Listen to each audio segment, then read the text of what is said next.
Good evening.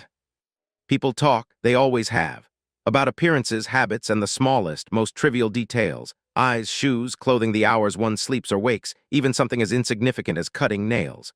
They speculate about relationships, past and present, about family, about choices they neither understand nor attempt to understand. And yet, for all the noise, for all the endless commentary, there remains a striking absence of truth.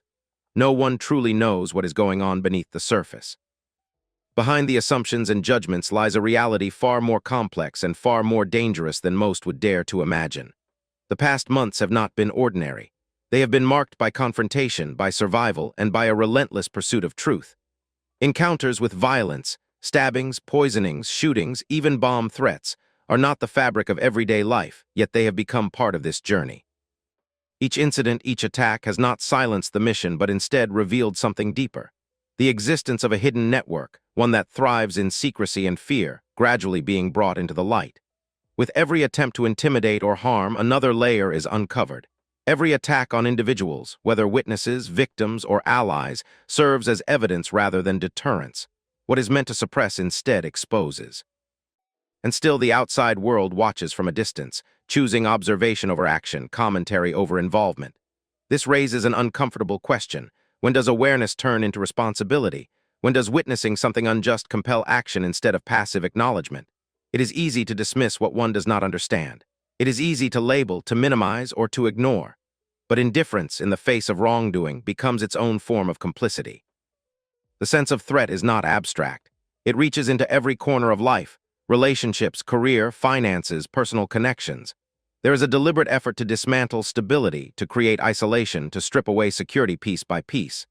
Trust is eroded, and systems that are meant to protect begin to feel compromised.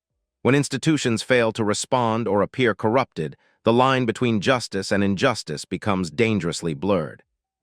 Perhaps most frustrating is the way truth is received. Speak it, and it is dismissed as delusion. Show emotion, and it is labeled instability. Express anger, and it is seen as aggression rather than a natural response to perceived injustice. In such an environment, even the act of being heard becomes a struggle. And yet, beneath the anger lies something undeniable: determination, a refusal to accept silence.